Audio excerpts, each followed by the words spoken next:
Konnichiwa minasan. For today's video, this is a day in my life as a 24-year-old stay-at-home mom living in Japan. Nagluto nga pala ako ng spinach para sa pagkain niya ni Ethan. Hindi ko na nga rin siya sinusubuan at siya na talaga nagpapakain sa sarili niya.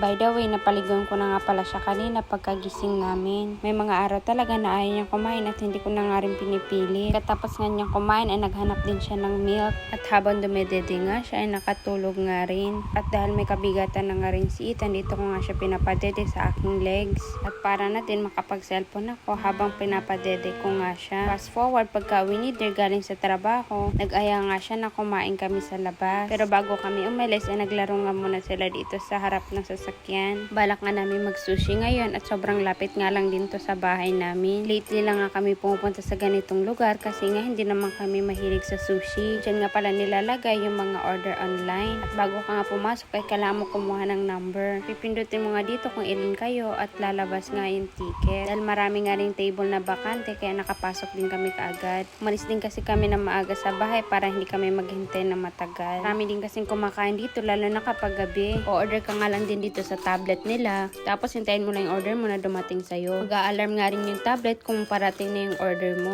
First time ko nga lang din matikman yung manok na to at masarap nga din. Ito naman yung itlog paborito ni Dear. Halos pala mga in-order namin dito ay mga lutong ulam. Kung pares nga din namin kayo na hindi mahilig sa hilaw na pagkain, pwede din kayo pumunta dito. Simula rin kasi na kumain kami dito, hindi na kami kumakain sa Eat All You Can. Meron nga din sila ditong grilled beef. Ang kinagandahan ay nakakamura kami dito kaysa mag-yakiniku kami. Tapos di rin naman ako malakas kumain kaya lugi. Halos pala ng in-order namin ay tag 120 yen. Magkaibang kulay ng plato, magkaibang price. Yung yellow plate 120 yen or 45 pesos. Tapos yung red plate 180 yen yata yun, or nasa 66 pesos. Mga in-order nga namin ay beef na may cheese, crabs at saka corn, manok, grilled beef at itlog. Kung di nyo naman bet yung mga yun, meron din naman silang ramen at marami pang iba. Binigyan ko na nga lang din ng chopstick si Ethan para busy siya magngat-ngat. Paano ba naman kasi pag hindi siya busy ay nangaagaw ng pagkain. Lahat na naabot niya kinukuha niya. Ito nga tinahabol niya pa nga yung mga pagkain na nasa conveyor. Hindi naman niya maabot.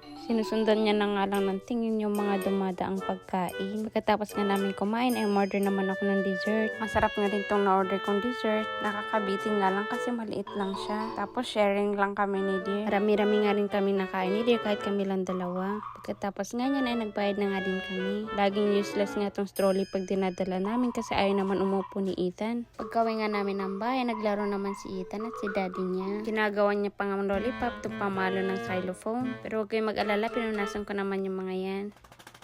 Sobra. Masyadong malayo. Ngayon si daddy.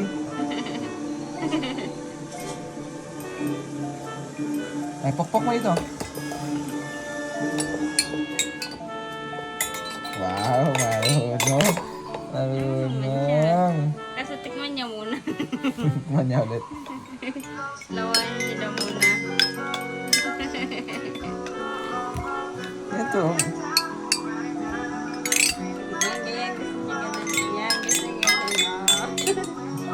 Pagkatapos ko nga bihisan si Ethan ng pantulog, hindi pa nga sila tapos maglaro ng daddy niya.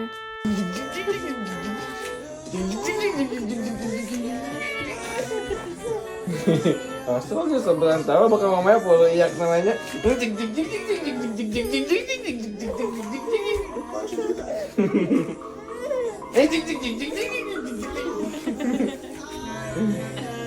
Nung nag-half-bath na nga ako para ready na matulog, pinatulog na nga rin ni Ethan yung daddy niya. Tapos sumabay na lang din si Ethan.